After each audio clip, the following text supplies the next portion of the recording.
हकीम साहब, बात करूंगी मैं डायबिटीज़ को लेके, जिससे शुगर भी लोग कहते हैं, जिसकी शुरुआत अगर हो जाए, अगर हम टेस्ट करा लेते हैं और शुगर निकल आती है, तो जब डायबिटीज़ कहा जाता है कि ख़त्म नहीं होती है अगर एक बार किसी व्यक्ति को हो गई है, लेकिन शुरुआती दौर में अगर हम डायबिटीज़ पे हैं तो क्या इसको जड़ से ख़त्म किया जा सकता है? कैसे? देखिए, 2-3 तरह की डायबिटीज़ होती है। हम्म। एक तो प्री डायबिटीज़, हम्म। इसका एक टेस्ट भी होता है हम्म। प्री डायबिटीज़ का। अगर आप कराएं तो आपके गुजरे हुए महीनों का हिसाब आता है कि क्या रहा, आपकी जी। डायबिटीज़ कितनी रही। हम्म। तो अब शायद ये टेस्ट सबको कराते रहना चाहिए प्री डायबिटीज़ का। प्री डायबिटीज़ में अगर पता चल जाए कि डायबिटीज़ होने वाली है तो उसको बड़ी आसानी से रोका जा सकता है। तो उसके लिए कुछ उसूल बना लें, कुछ दवाएं खा लें और कुछ एक्सरसाइज कर लें। प्री डायबिटीज़ में मैंने पाया कि जिन लोगों को प्री डायबिटीज़ पता चल गई कि डायबिटीज़ होने वाली है, उनको कभी नहीं होती अगर वो कुछ उसूल बना लें। उसूल ये है कि अगर डायबिटीज़ होने वाली है, इसका पता चल गया है टेस्ट के ज़रिए से, तो कम से कम 1 घंटा या उससे ज़्यादा पैदल चलना शुरू कर दें। ये बहुत कामयाब है इसमें। और रोज़ चलें और 5 बार गर्म पानी पीना शुरू कर दें और मीठी चीज़ें कम खाएं। सिर्फ इससे भी आप बच सकते हैं डायबिटीज़ होने से।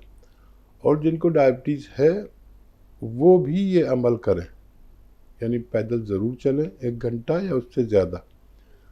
और गर्म पानी पीना भी बहुत फ़ायदेमंद है। देखिए, हमारे पास गर्म पानी रखा हुआ है, अगर मैं इसे पी लूँ तो मैं प्रोग्राम करते करते पसीने आ जाएंगे मुझे पूरी बॉडी में। ये काफ़ी गर्म पानी है जो मेरे पास ये रखा हुआ है।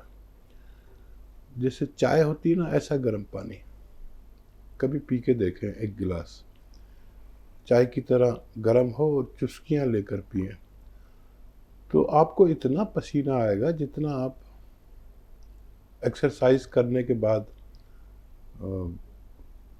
पसीने में नहा जाते हैं ना, ऐसा पसीना आता है। तो गर्म पानी पीना बड़ा ज़रूरी है। जिनको रोग नहीं है वो उन लोगों के लिए भी ये गर्म पानी एक नेमत है। तो गर्म पानी पिया करें। फिर जो लोग ये चाहते हैं कि उन्हें डायबिटीज़ कभी ना हो, तो वो असली कलौंजी का सिरका या जैतून का सिरका 2 चम्मच पानी में मिलाकर पी लिया करें। इससे 3-4 फायदे होते हैं। एक तो कोलेस्ट्रॉल कभी नहीं बढ़ता।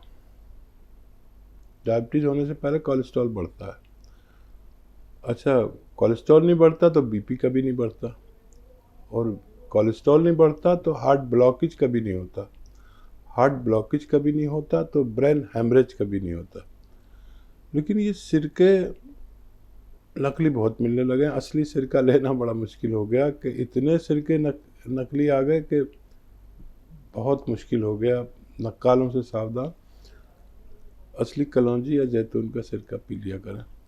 अब पैदल चलना, दरअसल हमारा जिस्म ये चाहता है कि उसकी ज़रूरत की मशक्क़त, मेहनत आदमी करे। अब आसानियाँ इतनी हो गई हैं कि जब हम छोटे थे तो हमारे पास सबसे बड़ा वाहन जो था वो साइकिल था। तो साइकिल से 10-12 किलोमीटर गए और आ गए। साइकिल चलाते चलाते पसीने आते थे। अब साइकिल दिखती नहीं है, मोटर वाहन या ये सब होता है, स्कूटर। तो मशक्क़त कहाँ हो? क्या रूम से इस बाथरूम तक जाने में कोई मशक्क़त नहीं होती, मेहनत नहीं होती। तो ऐसे काम करें कि जैसे हम किसी से कुछ पानी मांगते हैं तो पानी मांगे नहीं, पानी खुद उठे और जाके पानी खुद लाएं और खुद पी लें। ये भी एक मेहनत है। डायबिटीज़ से हमेशा के लिए बचा जा सकता है अगर हम इन सब बातों का ख्याल रखें और असली कलौंजी का सिरका 2 चम्मच रोज़ाना पी लिया करें। इससे बहुत सारे रोग होने से बच सकते हैं। जी, चलिए इसी के साथ कॉलर जुड़ गए हैं, बात कर लेते हैं। विनीत कुमार हैं पहले कॉलर हमारे साथ, स्वागत है आपका। हेलो जी नमस्कार मैडम। नमस्कार सर। हाँ मैडम, अजमेर से बोल रहा हूँ। इन साहब से बात पूछनी थी मैडम कि मेरे पिछले काफी समय पहले पेट में दर्द हुआ था, तो एलोपैथिक दवा ली थी। इसमें वो एंटीबायोटिक भी देते हैं डॉक्टर साहब, एंटीबायोटिक दवा। तो उसमें एक दवा ऐसी थी डॉक्टर साहब जो मतलब रिएक्शन कर जाती थी, जिससे मेरे खुजली हो जाती थी पेट दर्द के मसले में, जिससे मेरी खुजली हो जाती थी हाथ पैरों में। तो डॉक्टर साहब ने वो कहा कि ये वाली दवाई आप कभी मत लेना, मतलब एंटीबायोटिक है ये पेट दर्द में, कभी मत लेना ये एंटीबायोटिक। तो वो क्या डॉक्टर साहब उसके बाद कभी ली नहीं। फिर पेट दर्द होता है तो दर्द की ले लेते हैं और उस एंटीबायोटिक का डर रहता है हमेशा। तो ऐसी कुछ है क्या दवाई डॉक्टर साहब की पेट दर्द में थोड़ा मतलब एंटीबायोटिक असर कम हो जाए उसका? और एक दाल थोड़ी दिखती है दाल में। क्या दिखती है? दाढ़ दुखती है डॉक्टर साहब, दाढ़ दुखती है। ठीक। जी और देखिए, हर प्राणी पर, हर शख्स पर कोई ना कोई ग़िज़ा या कोई ना कोई दवा नुकसान देती है। और ये बात जान लेना बहुत बड़ी बात है कि मुझे कौन सी ग़िज़ा यानी खाना या कौन सी दवा नुकसान देती है। और हमेशा उसको अपने पास लिख कर रखें कि वो कौन सा सॉल्ट था जैसा आपको नुकसान दिया था। उससे एलर्जी होती है। ये एलर्जी जो है सबसे कम दर्जे का रिएक्शन है। और जितनी भी हम दवाएं खाते हैं एलोपैथी, ये होती तो बहुत फ़ायदे की है, लेकिन अगर ये किसी को बड़ा रिएक्शन कर दें तो एक मामूली सी गोली से भी इंसान मर सकता है। तो आप जिस भी नए डॉक्टर से दवा लें उसको वो ज़रूर बताएं कि उसको आपको कौन सी दवा नुकसान करती है, कौन सा सॉल्ट आपके लिए नुकसानदेह है। और ऐसे मरीज़ से डॉक्टर लोग भी डरते हैं, क्योंकि पूरी प्रैक्टिस पे सवाल आ जाता है अगर उसको कुछ हो जाए तो हमेशा आप यही बात याद रखें, बग़ैर मालूमात के कोई दवा ना खाएं कि उसमें कौन सा सॉल्ट है। जब पेट दर्द के लिए तो बहुत सारे नुस्खे हैं, और उन नुकसानात को दूर करने के लिए बहुत ज़्यादा नुस्खे हैं। मैं अक्सर बताता हूँ कि आप अगर 6 चीज़ों का पाउडर बना लें, जिनमें सौंफ, सौंठ, जीरा, अजवाइन, धनिया और मेथी का दाना है। सौंफ, सौंठ, जीरा, अजवाइन, धनिया और मेथी का दाना, तो ये घर में ही निकल जाती है सारी चीज़ें। बस एक चीज़ बाहर से लेनी है, नमक ज़ैतून। ये नमक ज़ैतून इन रिएक्शन को ख़त्म करता है, और रिएक्शन से होने वाले नुकसानात जो जिस्म में हो गए उनको ख़त्म करता है। एक चुटकी नमक ज़ैतून लें, पानी में मिलाएं, 1 गिलास पानी में, और ये 6 चीज़ों का जो पाउडर है, जो आप चूरन बनाने को मैंने कहा, सौंफ, सौंठ, जीरा, अजवाइन, धनिया, मेथी का, इसका पाउडर बना के रख लें। 1 चम्मच खाएं और नमक ज़ैतून का 1 चुटकी लेके पानी मिला के एक बार ज़रूर ले लिया करें, तो ये नुकसानात की भरपाई आपकी कर सकता है। और दाढ़ में दर्द के लिए ये जो आपके किचन में खाने का सोडा होता है, सोडा खाने का, या बेकिंग पाउडर या मीठा सोडा भी कहते हैं, आप नहीं तो आपके घर में किसी से पूछ लीजिए, वो 2 चुटकी ऐसे लेके हथेली पे रख के और अपने सब दांतों में, ख़ासतौर पर उस दाढ़ में जहाँ दर्द होता है, ऐसे मालिश करते रहिए और फिर उसको थूक दें। थोड़ी देर बाद थोड़ी देर मुंह में रख के फिर थूक दें, और कुल्ला ना करें। ऐसा रोज़ 1 बार किया करें। ये दांतों के लिए अच्छा मंजन कह सकते हैं इसे। मैं खुद अपने दांत इससे मांजता हूँ, तो ये बहुत साफ दांत कर देता है, और पायरिया से जरा कीटाणु को मारता है और दर्द को दूर करता है। तो ये 1 बार कर लिया करें, इससे दांत भी आपके साफ हो जाएंगे और दाढ़ का दर्द भी अच्छा होना मुमकिन है। जी, नागपुर से हैं अश्विनी जी, स्वागत है आपका। नमस्कार जी मैम। दोनों को आपको नमस्कार। और मैं अभी स्वागत है। सिया गोंद बुलवाया था 8 दिन पहले, है ना, और मैंने लेना शुरू कर दिया गुरुवार के दिन, पर मेरे को 50% आराम हो गया है। अक्टूबर में मेरा पैर दर्द हुआ था, घुटना, तो काफी आराम लगा। मैं फटाफट सीढ़ियाँ, लिफ्ट से नहीं जाती, सीढ़ियाँ उतर के जाती हूँ।